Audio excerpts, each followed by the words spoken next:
तुम्ही तुमचं म्हणणं नेमकं कुणापर्यंत मांडले, म्हणजे तुमच्या पक्षाचे प्रमुख सुमित्रा वहिनी आहेत त्यांच्यापर्यंत गेलेला आहात की राज्य? मी काही म्हणणं मांडलं नाही. मी फक्त खड्ड्यांकडे जे आहे त्यांचं खड्ड्याच्या संदर्भामध्ये म्हणणं मांडलेलं आहे. विजय वडेट्टीवार आजपासून खरं तर आहे ते ओबीसी मंडल यात्रा आहे ती सुरू करतात. कसं बघतात, कारण की गेल्या काही दिवसांपासून हा प्रश्न ओबीसीचा वारंवार पुढे येताना पाहायला मिळतो. ओबीसीची स्वतंत्र जनगणना व्हावी, लोकसंख्येच्या प्रमाणात असं आहे की ओबीसी जनगणना व्हावी, इथे आमची सुद्धा मागणी आहे. म्हणजे महात्मा फुले समता परिषद आम्ही 1991 पासून ही मागणी करतो आहोत आणि मोदी साहेबांनी पण ते कबूल केलं की आम्ही ही जातगणना जी आहे ओबीसीसाठी करणार आहोत. त्यामुळे दुसऱ्या टप्प्यामध्ये ते काम होणार आहे. परंतु एक सामाजिक काम म्हणून सतत जे आहे विरोधी पक्ष नेते असतील किंवा इतर आहे त्यांचं काम आहे की या गोष्टीला जे आहे उजाळा देणं आणि ही गोष्ट जी आहे राज्यकर्त्यांच्या समोर आणणं, लोकांच्या समोर आणणं. माझा काय त्याला विरोध नाही, परंतु ते काम होणार असं प्रधानमंत्री महोदयांनी मोदी साहेबांनी सांगितलेलं. तुम्ही स्वतः समर्थन आहे का? तुम्ही स्वतः सहभागी व्हाल का जर तुम्हाला निमंत्रण आलं तर? नाही, मला काही निमंत्रण जर झालं तर या हायपोथेटिकल प्रश्नाला मी नाही उत्तर देऊ शकत.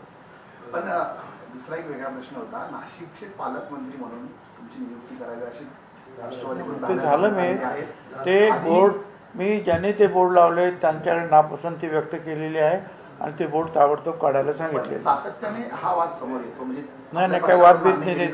वाद तुम्ही वाढवता, आमच्याकडे काही वाद नाही. कोण मग म्हणाला तुम्हाला सांग, कधी वाद झाला याच्यावर? नियुक्ती का थांबली मग पालकमंत्री? ते मला काही माहित नाही. साहेब, आंतरधर्मीय जो विधेयक आहे, कायदा आहे, राज्यात आता सुरू झालेला आहे, तर धर्मस्वातंत्र्य कायदा, धर्मीय विवाह धर्मस्वातंत्र्य विधेयक जे आहे ते मंजूर झालं होतं आणि तो कायदा ते इम्प्लिमेंट अंमलबजावणी त्याची होतीये.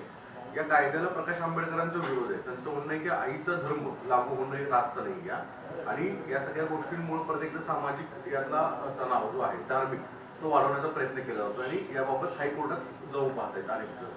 तुमचं काय मत आहे या सगळ्या पूर्ण कायद्यासंदर्भात? नाही, मी हा पूर्णपणे काही तो कायदा वाचलेला नाही. वर्तमानपत्रातून आलं तेवढं मी वाचलेलं नक्की, परंतु हे मत असू शकतं.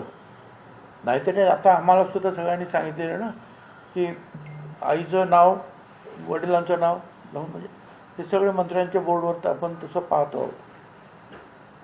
तर ती मागणी पुढे येऊ शकते, परंतु पुढे मग संसद जे आहेत आणि नाहीतर आपलं सुप्रीम कोर्टापर्यंत एक प्रकरण जाऊन त्याच्यामध्ये योग्य ते निर्णय होईल.